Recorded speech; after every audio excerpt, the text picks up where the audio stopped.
Genius Studio yaje igisubizo kuri bose ndabarahiye. Babazaniye amatelefone y'ubwoko bwose bwa originali, amabatiri, amasharijeri, amaflash na memory card, banagushyiraho indirimbo ndetse na filimi byose ku giciro cyiza. Nta kongera guhangayika ngo amafaranga bayakwiba kuko mobile money naho wayibasangana. Abafite ibirori bitandukanye, Genius Studio ibafitiye sonorization iyungurura amajwi ndetse n'umuziki. Abatashye ikirori cyawe bagasigara kubaza nimero za Genius Studio. N'ahandi wabasanga ni ku Gisozi kuri cafe ku gahanda k'iburyo ku muhanda wa 681. Ku bindi bisobanuro wabaraza kuri nomero ikurikira 078 30 Genius Studio uri mudatenguha bakwitabaje.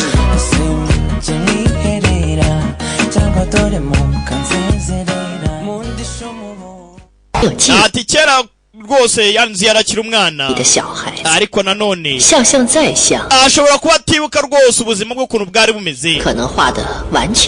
Urabizi neza ko umuntu akiri umwana ubuzima bushobora guhinduka akaza guhindura ikindi kintu cyangwa se iyo akuze. Murabizi umuntu akuze ahindura imico n'imyitwarire.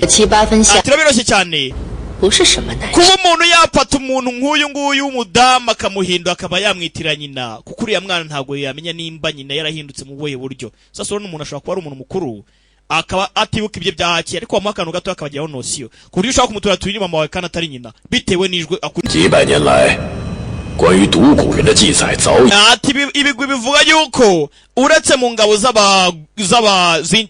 z'abachinzi niho honyine hashobora kuba haravuyemo cyangwa se harabonetse ubwoko bw'abagu abetenimani. Haciyeho imyaka n'imyaka abagabo batakiboneka.